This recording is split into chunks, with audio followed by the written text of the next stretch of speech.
Почитувани, за Законот за работни односи да го носи европското знаменце, треба како референца да ја има, например, директивата 2003/88/ЕЦ. Но референца нема, затоа што не се работи за усогласување со европски норми, туку за класична злоупотреба за покривање на криминал.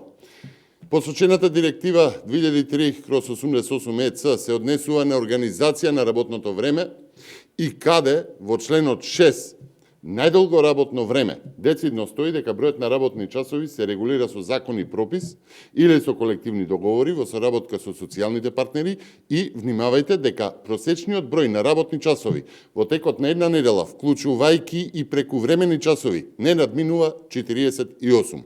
Нагласувам, работна недела, вклучително прекувремено, не надминува 48 работни часа. Почитувани, ова е европското право. Максимум 48, а не 60 часа или повеќе, затоа што така потпишал Ковачевски за Кејф на Груби договор противен на закони и европски норми. И уште повеќе, што веќе усогласен закон во Македонија со 40 часа плюс 8 часа работа за волја на Груби, сега се менува спротивно на европските директиви. Се менува за да нема ограничување. И тоа со европско знаменце. Лажат, крадат и кршат норми и закони. Ниту име до Европа, ниту име до закони, до криминалот име и до провизиите. Почитувани, секое премолчено одобрување на вакво кршење на процедурите, секое премолчено газење на собранието, секое кршење на демократијата е преседан што создава практика и можност за идно повторување. Одговорност ќе има и ќе одговараат за секој еден денар.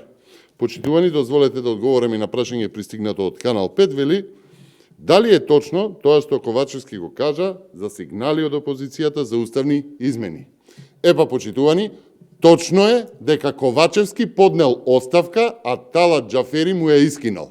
Нека не ја замајуваат јавноста, нека каже Ковачевски како му е скината оставката и како отишол во Соединетите Американски држави и на крај нека каже пред јавноста кои се пратениците од СДС, од изборната единица 1 и 2 и некои од изборната единица 4, кои кажале дека нема да гласаат за промена на Уставот. Ставот на ВМРО ДПМН е непроменет. Ви благодарам.